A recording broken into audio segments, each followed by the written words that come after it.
Et bonjour tout le monde, aujourd'hui c'est moi qui passe devant la caméra.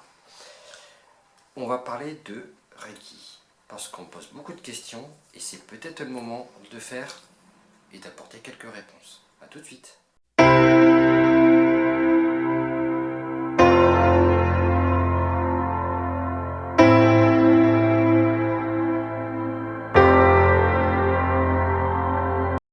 Alors, je suis derrière la caméra. Je vais jouer la journaliste. Alors, Fred, est-ce que tu peux nous expliquer ce qu'est le Reiki? Alors le Reiki, c'est une technique, une méthode de guérison qui est axée sur le bien-être et l'équilibre du corps, que ce soit spirituel ou énergétique. Le but d'une séance, c'est de libérer votre esprit et les énergies, sources de tension du corps. C'est pour aider à mieux combattre les maladies. Et c'est pas quelque chose qui soigne, mais c'est reconnu comme une aide paramédicale. Ok. Voilà. Tu vas nous expliquer, on va jouer un jeu de questions-réponses pour savoir comment se déroule une séance. Je suis prêt, madame la journaliste. Alors, comment se déroule une séance Reiki? Alors, comment se déroule une séance? C'est très simple. D'abord, on va faire, surtout pour la première, on va faire une séance un peu plus longue qui va durer 1h30. Puisque la première chose qu'on va faire pendant une petite demi-heure, 20 minutes, on va savoir pourquoi vous êtes là, quels sont les problèmes, les mots auxquels vous voulez qu'on réponde. Ensuite, la personne va juste s'installer sur une table. Elle va ôter ses chaussures, les bijoux qui sont contraignants, donc je pense par exemple à une chaîne si elle est fort près du cou, les montres, les lunettes. Et ensuite, on va placer les mains sur le corps, au-dessus du corps, sur différentes parties pour commencer le soin. Alors quand je dis placer les mains sur le corps, il n'y a pas de massage, on va dire tout de suite. Le Reiki n'est pas un massage, c'est de l'imposition des mains et des passes énergétiques. Il n'y a quasiment pas ou très peu de contact entre moi et vous qui venez bénéficier d'une séance. Est-ce que j'ai bien répondu à ta question? Alors, généralement, il y a une ambiance douce avec des bougies, on met une musique de relaxation et on commence toujours la séance par justement une séance de relaxation pour vous détendre le plus possible. Donc je commence toujours une séance par de la respiration. Par des exercices. Par des exercices de respiration. Ouais, voilà. Voilà, ça y est, j'arrive plus à le dire. Donc, des exercices de respiration. Des exercices de respiration. Et ça se pratique habillé, on précise. Voilà, habillé. La seule chose, et c'est bien surtout l'hiver, c'est si vous avez quelque chose qui est très serrant, un col roulé, ou quelque chose, je vais vous conseiller de ne pas venir la prochaine fois. Ouais, genre un t-shirt ou... Enfin, un t-shirt ras de cou, c'est très bien, ça ne gêne pas. Mais c'est vrai que si vous êtes, le but c'est que vous respiriez facilement. Donc si vous avez un col roulé, un foulard ou quelque chose, voilà, c'est plus compliqué. Alors, est-ce qu'il faut croire au Reiki pour qu'il y ait des résultats? Absolument pas. Le Reiki, c'est pas une croyance. Il n'y a pas besoin d'adopter ni de croire au Reiki, ni d'avoir une concentration particulière pour bénéficier des bienfaits. Recevoir un soin Reiki, c'est un acte simple et naturel. Et ensuite, chacun va vivre l'expérience d'une façon différente. Et on échange enfin de séances avec chaque personne sur les effets que vous avez ressentis, qui sont tous différents d'une personne à une autre. Alors, est-ce que le Reiki soigne des maladies? Alors, il ne s'agit pas de soigner une maladie ou une partie du corps, mais de soutenir la personne dans la globalité. Le Reiki est là pour soutenir et stimuler des capacités naturelles de la personne. C'est un renforcement énergétique. Ça ne dispense en aucun cas de traitement ou de suivi médical. Le Reiki n'est pas là non plus pour dire vous souffrez de ça, ça ou ça. Voilà. Si d'ordre général, un praticien, et là on va mettre en garde contre certains types de personnes. Parce qu'on l'a entendu. On l'a entendu, j'ai des personnes qui viennent prendre un soin et qui me disent j'ai telle personne qui m'a conseillé d'arrêter mon traitement médicamenteux, je prends aujourd'hui un médicament, je sais pas, on va dire je suis diabétique, j'ai un médicament qui m'est prescrit, la personne m'a dit oh là là, faut arrêter tout ça, c'est de la cochonnerie. Oui, il y a des médicaments, c'est des cochonneries, mais si les médecins vous les donnent, c'est qu'ils ont des bonnes raisons. Un praticien tel que moi, ou des personnes qui font d'autres types de guérison énergétique, n'ont pas à dire ce que vous prenez comme médicament. Pas du tout. C'est très important, c'est du charlatanisme et ils mettent en danger votre vie. Voilà. Au contraire, alors là on va parler d'expériences qui n'ont pas eu trop lieu en France, mais plus sur le Canada, etc. Au contraire, on est là pour soutenir. Il y a certains hôpitaux en France qui ont fait des tests. Il y a des hôpitaux, par contre c'est plus courant en Amérique du Nord et au Japon, etc. où les praticiens Reiki sont présents dans les hôpitaux pour soulager les douleurs, pour apaiser les corps et apaiser les esprits. Ils sont là en complément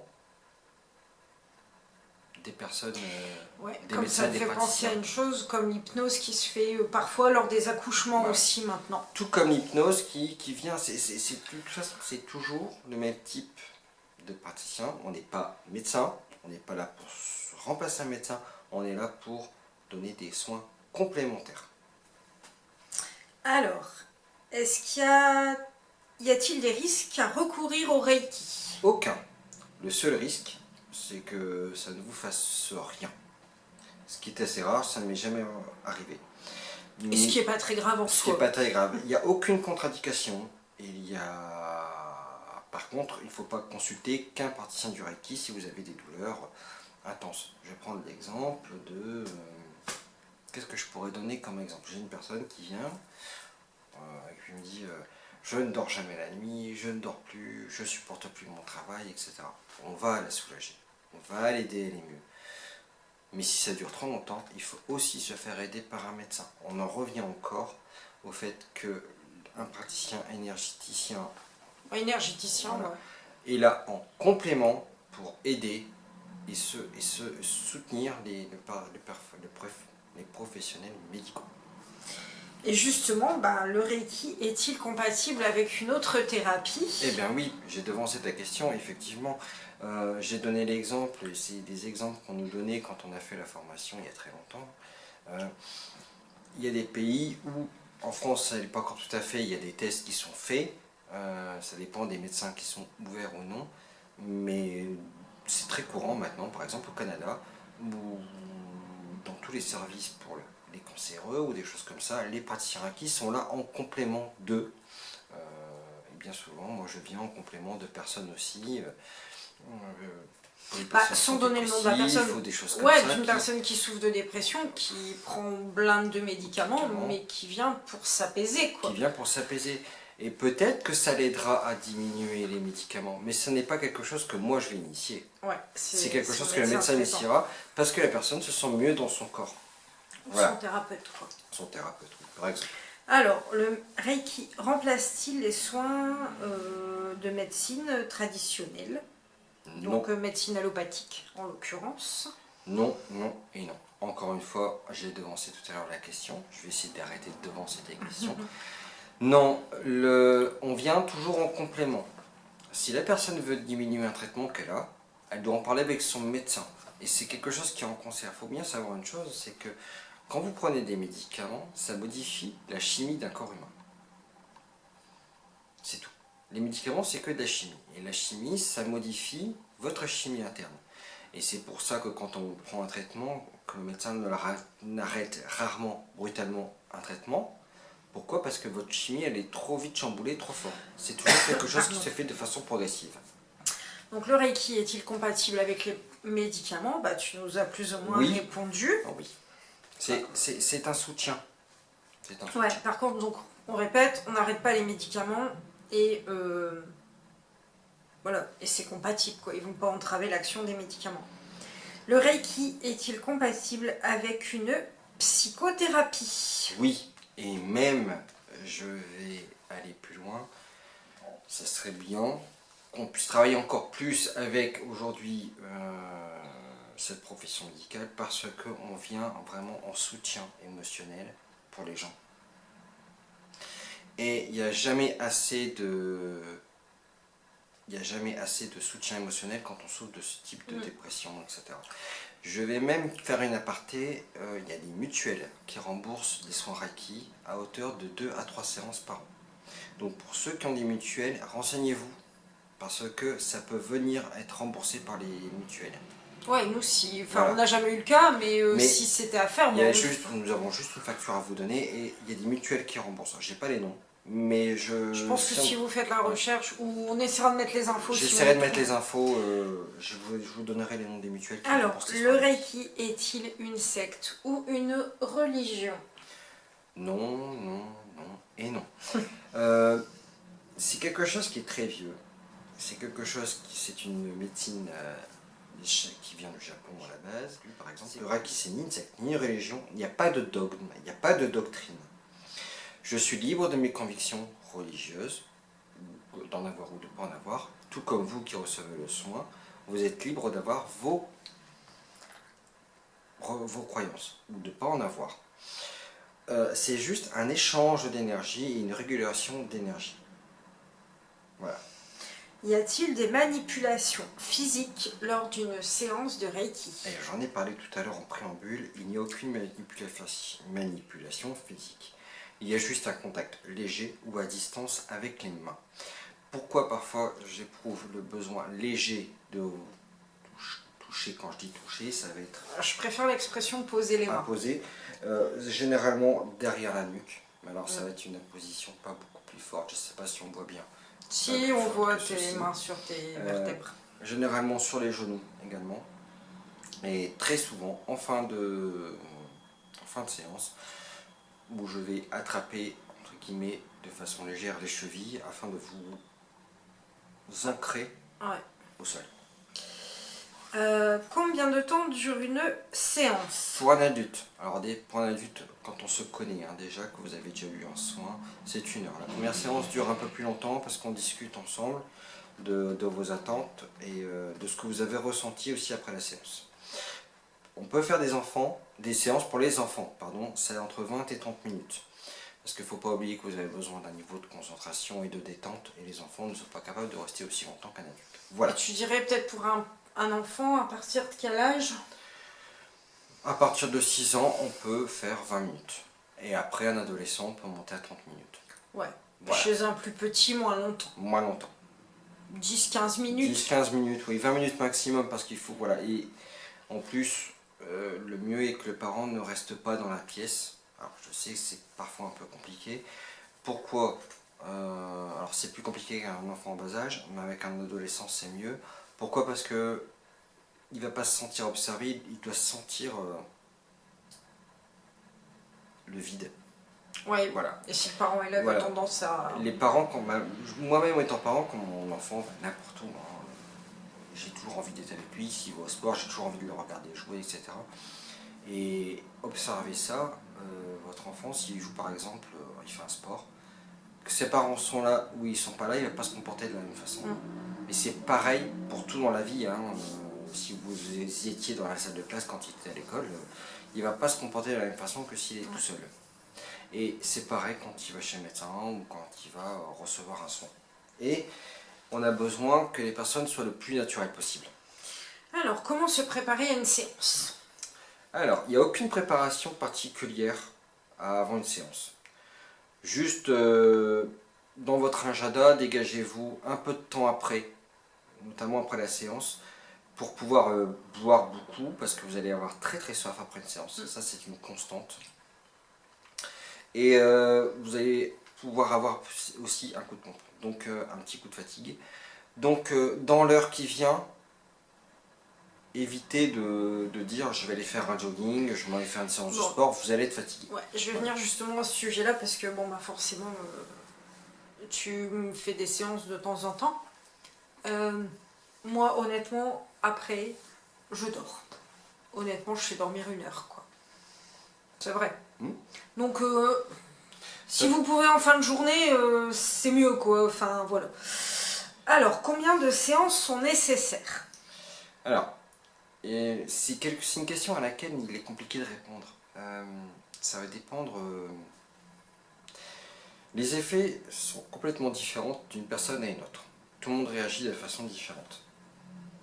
certains vont recevoir une séance bénéfique dès la première séance.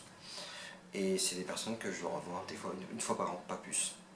Et des personnes qui éprouvent le besoin, plus rarement, de venir 2 semaines tout de suite après pour avoir un deuxième soin bénéfique. Mais généralement, les gens qui ont des soins très rapprochés, en deux fois dans le mois par exemple, après, ils sont tranquilles quelques mois au niveau des bienfaits. J'ai envie de dire, je reprends un peu, ça dépend aussi si la personne elle est vraiment pas bien, elle peut faire 3-4 séances d'affilée, puis après faire une pause en fait. Voilà. Mais, De toute façon, il faut ça savoir... dépend de votre état en fait, j'ai envie de dire aussi quoi. Je vais pas prendre quelqu'un de façon régulière tous les 2 semaines pendant un an. Ce serait inutile. C'est que le malaise est plus profond. J'ai envie de dire que si on fait 3 séances dans les 6 mois de très rapprochés, parce que quelqu'un en a vraiment besoin énormément, et qu'après 3 mois après 2 séances rapprochées, on se voit, c'est normal, c'est possible. Mais après, trop, je pense que ça ne sera pas forcément bénéfique. Mais moi je compare un peu ça, enfin c'est pas du tout la même chose, mais c'est parce que moi j'y vais. Je compare ça à un peu, enfin pas comparer, mais à l'ostéopathie, où parfois on fait 2-3 séances parce qu'on a vraiment beaucoup de douleurs, et après on en fait une tous les 4, 5, 6 mois. C'est tout à fait ça. Ou une ou 2 fois par an pour se rééquilibrer un coup le corps, quoi, en fait. C'est tout à fait ça. Alors, quelles sensations peuvent être perçues lors d'une séance? Alors, au cours d'une séance, la première expérience que vous allez avoir, c'est du calme, une sensation de calme, d'apaisement. Parce que c'est dans l'état dans lequel je vais vous mettre dans un état d'apaisement et de calme, de sérénité. Ensuite, vous allez pouvoir, en fonction des personnes, soit ressentir deux choses, deux sensations, soit de la chaleur, soit des picotements, parfois les deux. Ouais. Je vais dire des fraîcheurs, aussi des fois de la fraîcheur. Je vais quand même dire quelque chose. Je le dis à chaque début de séance, si la chaleur ressentie est trop importante, on fait une pause. Ça n'est jamais arrivé. Mais sur des personnes qui ont parfois des pathologies graves, ça peut arriver. Mais je vais très souvent le sentir avant et moi-même changer de zone. Parce que la chaleur, je vais la sentir avant vous. Ouais.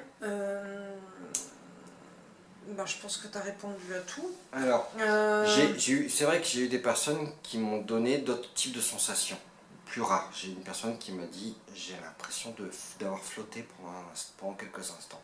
C'est possible.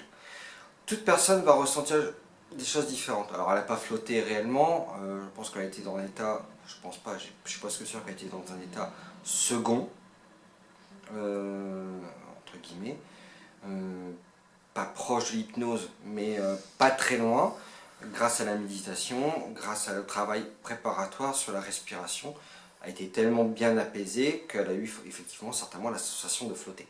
Voilà. Après, à chaque fois, tout le monde réagit de façon différente et en fonction du problème qu'on traite, qu'il soit physique ou mental, les perceptions ne seront pas toujours identiques. Mais il y a des constantes, les picotements, la chaleur, la détente en début de séance. Tant que vous n'êtes pas détendu, tant que je n'ai pas réussi à vous détendre, la séance en elle-même de soins ne pourra pas vraiment commencer. Je vais rajouter les visions de couleurs aussi. Oui, des auras. Alors ça, des auras, surtout quand on travaille au niveau, encore une fois, des chakras, de la tête, coronal, le troisième œil. Effectivement, on arrive ici, c'est le moment où je vais rentrer, entre guillemets, les énergies vont rentrer en contact et c'est le moment où vous allez ressentir peut-être le plus de choses au niveau des auras ou de la chaleur. Donc on a fait le point sur en gros ce qui était le Reiki, comment se déroulait une séance, les effets qui pouvaient être bénéfiques, ce que ça pouvait apporter. Est-ce que tu as d'autres choses à ajouter? Non, juste on prend une séance, on va réserver ensemble une date. Les séances de préférence, nous les faisons le matin. C'est une question d'organisation pour nous ici, à la maison. Enfin, à la maison, à l'endroit où je vous reçois. C'est une question pratique. Pourquoi le matin? Parce que déjà, les gens sont souvent beaucoup plus détendus le matin. Le soir, après votre journée de travail, c'est compliqué de faire un soin. Mettons, vous avez été dans un bureau toute la journée, vous avez eu votre patron sur le dos, qui vous a énervé comme pas possible, si je mets 2 heures à vous détendre, même ça ne sera pas bénéfique. Voilà pourquoi on fait très souvent les séances le matin. Ou le week-end. Ou le week-end. Ensuite, venir sans a priori pour ceux qui n'ont jamais eu de séance. Zen, calme. On va discuter et puis vous mettre en confiance, ça fait partie de mon travail. Ensuite, la seule personne qui portera un masque, puisqu'on est en train de parler de conditions sanitaires, ce sera moi. Vous, pour travailler votre respiration, vous ne pourrez pas porter de masque. Voilà. Rien de spécial, vous n'avez rien à faire, juste vous asseoir, vous détendre. Voilà, c'est tout. Et venir avec des chaussettes. Venez avec chaussettes. En chaussettes, c'est mieux pour, à cause, encore une fois, des conditions sanitaires, parce que vous allez être assis, couché sur une table, et pour des raisons sanitaires, oui, effectivement, venir avec des chaussettes, c'est mieux. J'y ai pas pensé, mais c'est mieux. Tu nous donnes le prix d'une séance. Alors, bon, la durée, tu en as parlé, entre 1h et 1h30. Et le prix d'une séance? Le prix d'une séance, c'est un prix fixe, c'est 50 €. Maintenant, les personnes qui viennent régulièrement ont une carte de fidélité qui leur donne une 10e séance gratuite. Voilà. Et pour les enfants, c'est 30 € puisque ça dure bien moins longtemps. Ouais. Voilà. Encore une fois, si je trouve les informations pour les mutuelles, je mettrai dans les commentaires un peu plus bas. Et le prix, nana, et la réservation. Alors la réservation est à faire. PayPal. La réservation est à faire via téléphone ou sur le site internet. À la réservation Reiki, vous avez une réservation de séance. Pourquoi on fait des réservations? Parce que tout simplement parce qu'il y a soit des lapins qui sont déposés, entre guillemets, je ne sais pas comment dire autrement, des rendez-vous non honorés. Et dans ces cas-là, vous prenez la place de quelqu'un. Le problème, c'est pas de dire vous versez un acompte de 10 €. Si vous prévenez bien avant que vous venez pas, c'est-à-dire 48 heures et 48 heures plus avant, vous vous êtes remboursé ou on refixe une date. Par contre, si vous prévenez pas et que j'attends le matin, là, effectivement, je rembourse. Les 10 € ne sont pas rendus. Mais depuis qu'on a mis ça en place, quelque part tu demandes de l'argent, donc voilà quoi. Mais voilà, c'est tout. Bah c'est tout. C'est tout. Je pense qu'on a fait le tour. Voilà, alors surtout, si vous avez des questions, posez-les. N'ayez pas peur, il n'y a pas de questions bêtes. Commentaires, mail, messenger, enfin mail, tout ce que vous voulez, on est là, téléphone. Téléphone, voilà. Donc, je vous remercie de nous avoir écoutés. Je vous souhaite une bonne journée pour ceux qui regardent en journée. De bonnes vacances si vous y êtes encore. De bonnes vacances si vous y êtes encore. Et je vous dis à bientôt, et Mélanie également pour des présentations sur À bientôt tout le monde. Au revoir. Bye bye.